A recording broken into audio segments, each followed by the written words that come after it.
You may have heard about the Quran's idea of paradise being 72 virgins, and I promise I will come back to those virgins. But in fact, here in the Northwest, we're living very close to the real Quranic idea of paradise, defined 36 times as gardens watered by running streams. Since I live in a houseboat on the running stream of Lake Union, this makes perfect sense to me.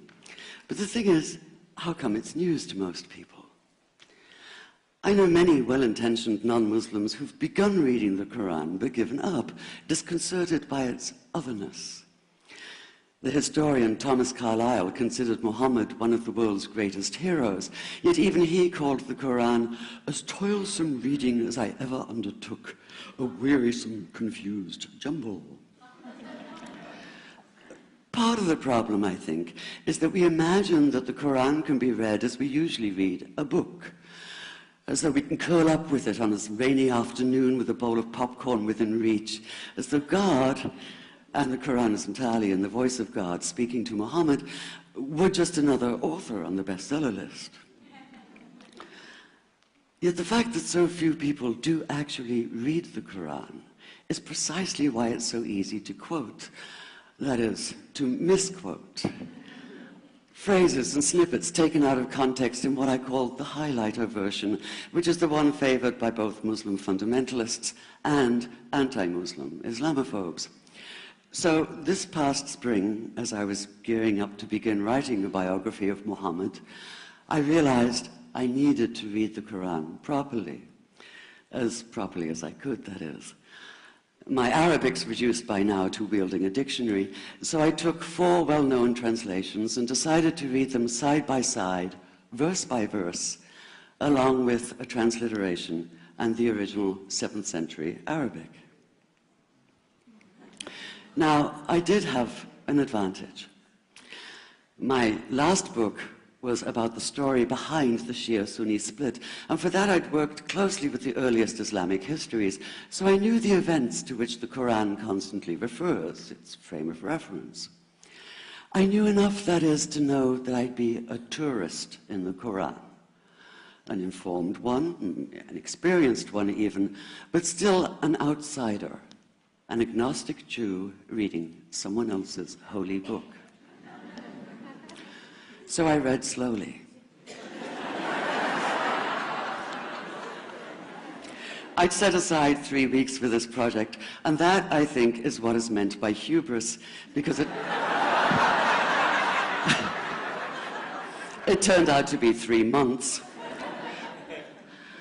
I did resist the temptation to skip to the back where the shorter and more clearly mystical chapters are, but every time I thought I was beginning to get a handle on the Quran, that feeling of, I get it now, it'd slip away overnight, and I'd come back in the morning wondering if I wasn't lost in a strange land.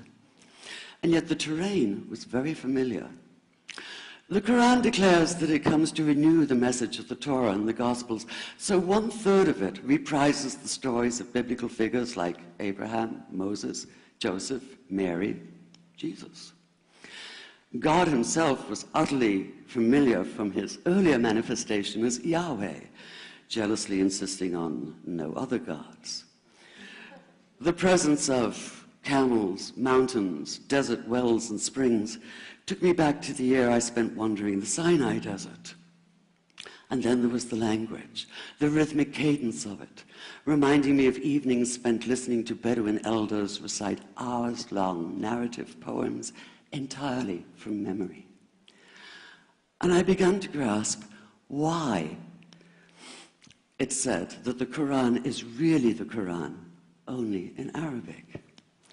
Take the Fatiha, the 7-verse opening chapter that is the Lord's Prayer and the Shema Israel of Islam combined. It's just 29 words in Arabic, but anywhere from 65 to 72 in translation. And yet the more you add, the more seems to go missing. The Arabic has an incantatory, almost hypnotic quality that begs to be heard rather than read, felt more than analyzed. It wants to be chanted out loud, to sound its music in the ear and on the tongue.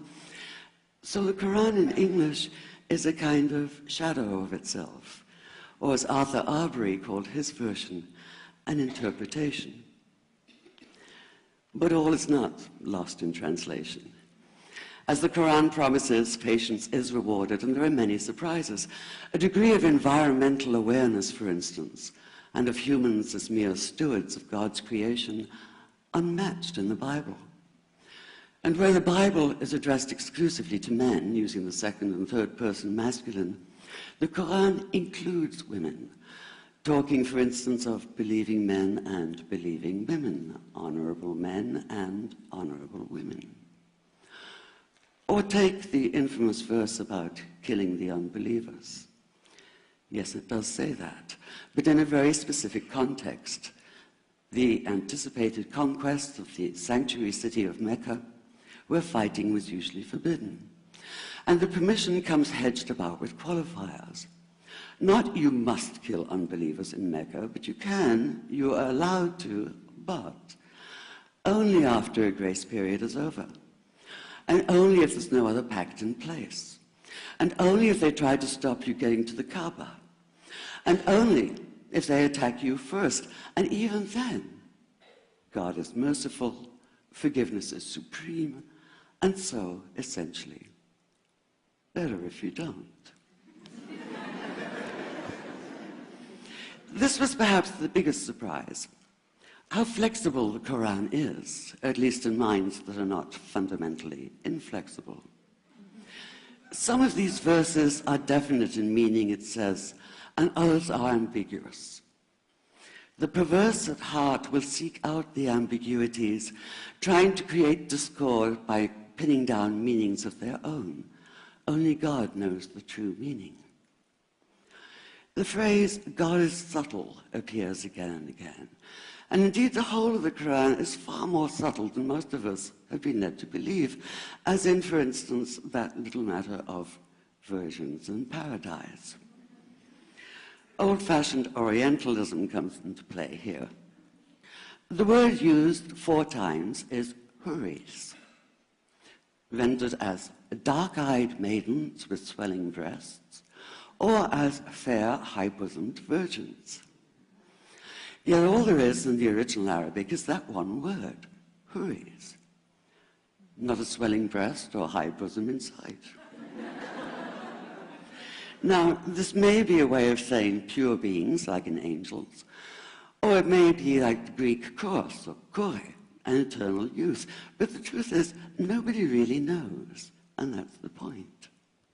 Because the Quran is quite clear when it says that you will be a new creation in paradise, and that you will be recreated in a form unknown to you, which seems to me a far more appealing prospect than a virgin.